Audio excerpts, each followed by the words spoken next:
معاشرہ تباہ ہو رہا ہے اور اس کے اوپر اللہ تعالیٰ نے ظالم حکمرانوں کی صورت میں عذاب نازل کر دیا ہے اور حکومت ناکام ہو رہی ہے، اور اس صورتحال میں ریاست تباہ ہو رہی ہے۔ اب ایسی صورتحال میں سلوشن کیا ہے سر؟ آپ مصطفیٰ کمال کی بات کرتے ہیں تو کیسے ہوگا یہ سلسلہ، کیا ہونا چاہیے؟ سر دیکھیں، بات سنیں، عام طور پہ یہ کہا جاتا ہے کہ ہماری بربادی کا اور زوال کا سبب ہے دین سے دوری۔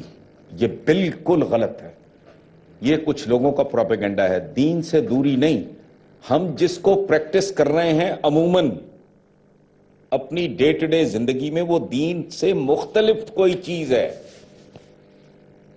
پاکستان کے جید ترین مبلغ اور عالم دین ہے مولانا طارق جمیل، مجھ سے وہ شفقت کرتے ہیں، محبت کرتے ہیں، میرے بھائیوں کی طرح۔ آج وہ آئے ہوئے تھے تو میں نے ان سے ایک سوال پوچھا، یہیں ختم کرتے ہیں بات، اور آپ کے ویورز سے یہ سوال میں کر رہا ہوں۔ میں نے بیسیکلی مولانا طارق جمیل صاحب سے یہ پوچھا تھا، میں نے کہا جی دیکھیں، میں سینکڑوں بار یہ سن چکا ہوں، باعث اکثر یہ کہتے ہیں کہ حشر کے روز ہمارے آقا رسول اللہ صلی اللہ علیہ وآلہ وسلم وہ ہماری سفارش کریں گے۔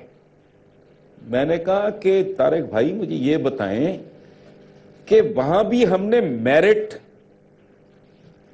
کو یاد نہیں رکھا؟ وہاں بھی آقا ہماری سفارش کریں گے؟ یعنی ہمارے کرتوت، ہمارے اعمال، ہماری زندگیاں، ہمارے وجود اس قابل نہیں ہوں گے کہ ہمیں کوئی ریلیف مل سکے وہاں سے، وہاں بھی آقا ہماری سفارش کریں گے۔ اس کا مطلب ہے ہم میرٹ، یہ پریچ کیا جاتا ہے، یہ بتایا جاتا ہے، بجائے اس کے کہ یہ بتائیں کہ اتنے خوبصورت اور بعمل اور اتنے اعلیٰ ترین انسان اور مسلمان بنو کہ آقا روز محشر فخر سے کہہ سکیں اللہ پاک کو کہ دیکھیں یہ میری امت ہے۔ بتائیں اس کا کوئی آدمی ہے جو میرٹ پہ پورا نہ اترتا ہو؟ یہ ہے بربادی۔ سیاستدانوں کو تو دفع کریں، انہوں نے کیا کرنا ہے؟ سیاستدانوں نے کبھی کیا کیا ہے؟ یہ بیسیکلی عقیدہ اور نظریہ ہوتا ہے، اس کی قوت ہوتی ہے، کردار سازی ہوتی ہے۔ پھر یہ گندے حکمران بھی نہیں آئیں گے، پھر تجاوزات بھی نہیں ہوں گی، پھر ملاوٹ بھی نہیں ہوگی، پھر غریبوں کو کوئی ایکسپلائٹ بھی نہیں کرے گا، پھر کوئی قبضہ گروپ بھی نہیں ہوں گے۔ ڈاکٹر صاحب اصل رونا کوئی اور ہے۔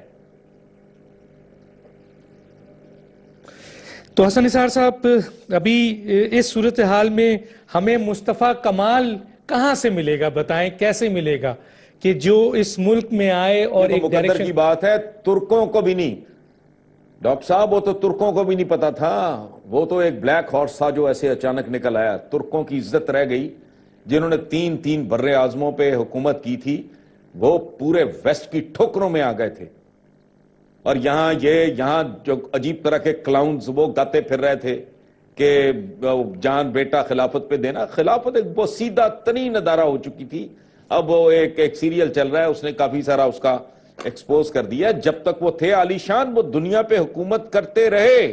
سولمان دا میگنیفیشنٹ ویسٹ نے کہا سلمان کو، ترک اعظم کہا دنیا نے ماننا پڑتا ہے جب طاقت ہوتی ہے، لیکن جب وہ ان کے اعمال بدتر ہوئے، ان کے ٹارگٹ